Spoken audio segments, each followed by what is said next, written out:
Você já sentiu que o azar simplesmente escolheu uma pessoa e falou: é você, sempre você. Agora imagina isso, multiplicado por 7. 7 vezes em que o céu literalmente caiu sobre a mesma pessoa. 7 raios. 7 encontros diretos com algo que, na maioria das vezes, mata na primeira tentativa. Essa não é uma lenda urbana, não é exagero de internet. É uma história real, documentada, reconhecida pelo Guinness, e tão inacreditável que parece roteiro de filme. Roy Sullivan era um homem comum. Trabalhava ao ar livre. Levava uma vida simples, até virar, sem querer, o ser humano mais atingido por raios da história. E o mais curioso não é só ele ter sobrevivido. É como, onde e por que isso aconteceu tantas vezes. A pergunta que não quer calar é: isso foi azar extremo? Ou sobrevivência fora de qualquer lógica? Fica comigo, porque agora você vai entender como um guarda florestal comum acabou entrando para a história de um jeito tão absurdo que até hoje deixa o mundo sem respostas. Antes de virar manchete mundial, Roy Sullivan era exatamente o tipo de pessoa que ninguém repara. Sem superpoderes, sem vida extravagante, sem nada que indicasse que o destino tinha algo tão inacreditável reservado para ele. Roy Cleveland Sullivan nasceu em 1912, na Virgínia, Estados Unidos. Cresceu em meio à natureza e escolheu trabalhar onde muita gente evita, no meio das montanhas, florestas e tempestades. Ele virou guarda florestal no Shenandoah National Park, uma região linda, mas conhecida por tempestades violentas. Durante mais de 36 anos, Roy patrulhou trilhas, combateu incêndios, subiu torres de vigilância e passou dias inteiros exposto ao clima. Naquela época, muitas estruturas do parque não tinham para-raios. Protocolos de segurança eram precários, ou seja, estatisticamente ele já vivia no limite. Mas ninguém imaginava o que estava prestes a acontecer em abril de 1942. Roy Sullivan estava em uma torre de observação de incêndios no alto das montanhas do Shenandoah, um daqueles lugares isolados, cercados por nada além de árvores, vento e céu aberto. A torre era nova. E aqui entra o detalhe fatal: não tinha para-raios. Quando a tempestade começou, não foi algo gradual. O céu fechou rápido, o vento aumentou, o ar ficou pesado. E então veio o som que todo guarda florestal teme ouvir lá em cima: o trovão muito perto. Em questão de minutos, a torre foi atingida de 7 a 8 vezes por relâmpagos. O metal começou a superaquecer. Faíscas surgiam. Partes da estrutura começaram a pegar fogo. Aquilo deixou de ser um posto de observação. Virou uma armadilha elétrica. Roy percebeu que, se ficasse ali, morreria. Ele correu escada abaixo tentando escapar antes que tudo desabasse. Mas o céu escolheu ele. No meio da fuga, um raio atravessou o corpo de Roy Sullivan. A descarga desceu pela perna, queimou uma faixa inteira da pele, passou pelo pé e explodiu o sapato, deixando um buraco na sola. Dor absurda? Choque total. Cheiro de queimado. E mesmo assim, ele sobreviveu. Qualquer pessoa teria interpretado aquilo como um aviso definitivo. Roy não. Ele tratou como um acidente improvável. E voltou ao trabalho. O que ele não sabia é que aquele raio não era um ponto final. Era apenas a primeira linha de uma história que ficaria cada vez mais inacreditável. Julho de 1909. 27 anos depois, Roy já acreditava que o pior tinha ficado no passado. Afinal, sobreviver a um raio já é raro demais. As chances de acontecer de novo pareciam praticamente nulas. Nesse dia, ele dirigia seu caminhão de patrulha por uma estrada de montanha. Chovia, mas ele estava tranquilo. Estou dentro do veículo, aqui é seguro. Era o que qualquer pessoa pensaria. Até um raio atingir uma árvore próxima. A descarga se espalhou e entrou direto no caminhão, pela janela aberta. O impacto foi imediato. Roy ficou inconsciente. Quando acordou, o cenário era assustador. O cabelo estava em chamas, sobrancelhas e cílios tinham desaparecido. O cheiro de queimado tomava o interior do veículo. O caminhão continuou andando sozinho por alguns metros. Se tivesse descido a ribanceira, aquela teria sido a última história dele. Mas, de novo, ele sobreviveu. 2 vezes. E a partir dali, algo mudou dentro dele. Tempestades deixaram de ser incômodo. Viraram medo real. E talvez ele tivesse razão. Julho de 1970. Depois de 2 raios, Roy tinha uma certeza. Se existia um lugar seguro, esse lugar era a própria casa. Nada de montanhas, nada de torres, nada de estradas isoladas, só o quintal. Durante uma tempestade aparentemente comum, um raio atingiu um transformador próximo à residência. A descarga elétrica não parou ali. Ela saltou e atingiu Roy. O impacto queimou seriamente o ombro esquerdo. Dor intensa. Outro choque psicológico. 3 vezes. Nesse momento, a lógica já não ajudava mais. Não era só azar. Era algo que começava a parecer pessoal. Abril de 1972. Roy Sullivan estava trabalhando em uma estação de guarda florestal dentro do parque. Um ambiente fechado. Paredes ao redor.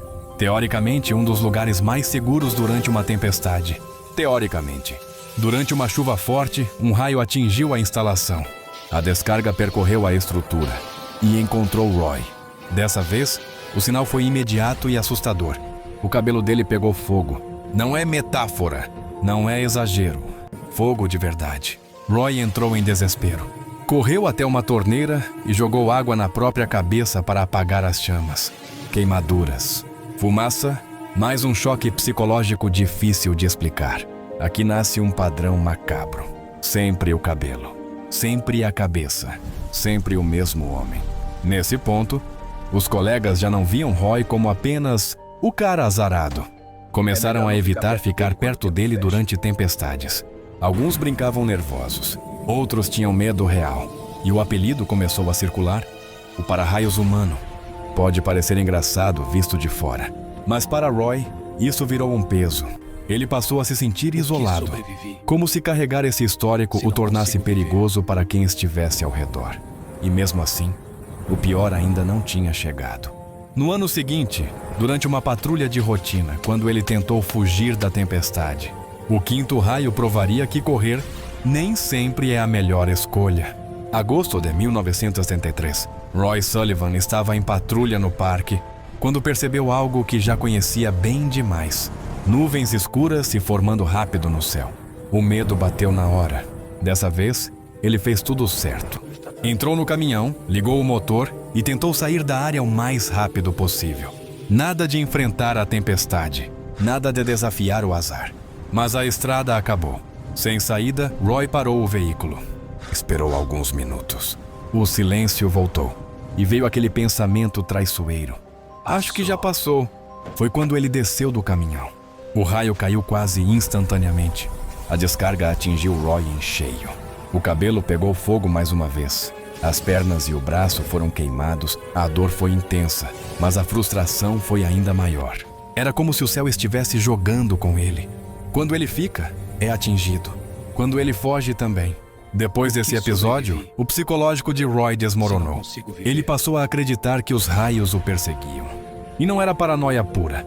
Era uma conclusão baseada em 5 encontros diretos com algo que deveria ser raríssimo.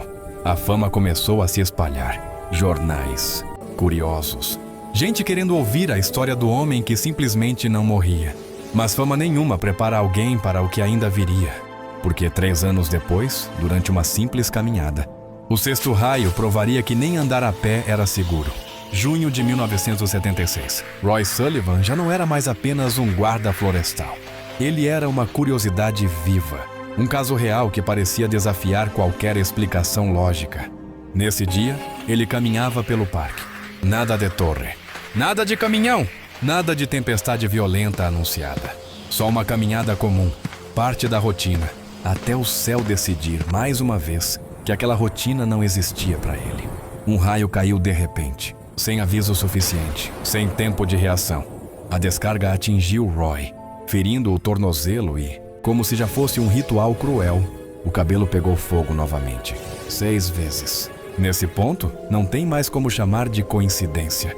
É o tipo de sobrevivência que parece zombar da estatística. Roy começou a evitar qualquer atividade ao ar livre quando o tempo fechava. Chegou ao extremo de anotar previsões do tempo, mudar horários, alterar rotas, tudo para tentar escapar. Mas existe um detalhe perturbador. Mesmo tomando todos os cuidados possíveis, o sétimo raio viria, e ele viria no momento mais irônico de todos. Um momento de lazer, um momento de descanso, um momento em que Roy acreditava de verdade que nada poderia acontecer. Na próxima parte, você vai conhecer o último e mais simbólico encontro de Roy Sullivan com o céu. O raio que marcou o fim dessa sequência inacreditável. Junho de 1977. Depois de 6 raios, Roy Sullivan já vivia em estado de alerta constante. Tempestade não era mais fenômeno natural, era ameaça direta. Nesse dia, ele estava pescando em um lago. Um momento simples, silencioso, quase terapêutico. Nada de trabalho, nada de patrulha, nada de obrigação, até o céu fechar.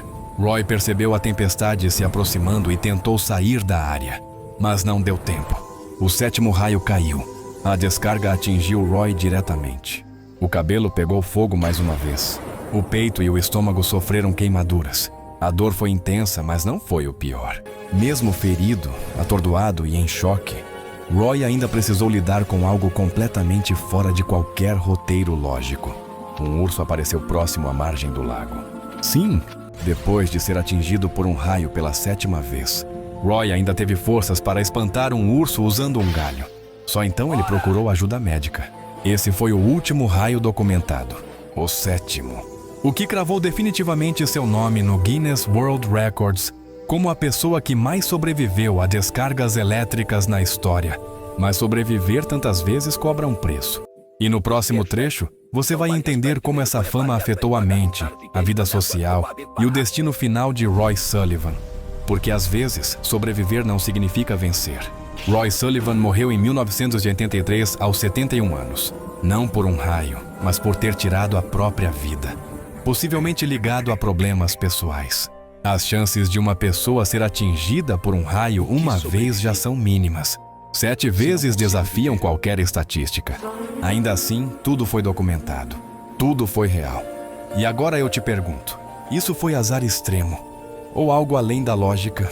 Se inscreve no canal, ativa as notificações e comenta a sua opinião. Aqui, todas as histórias são reais. Reais demais.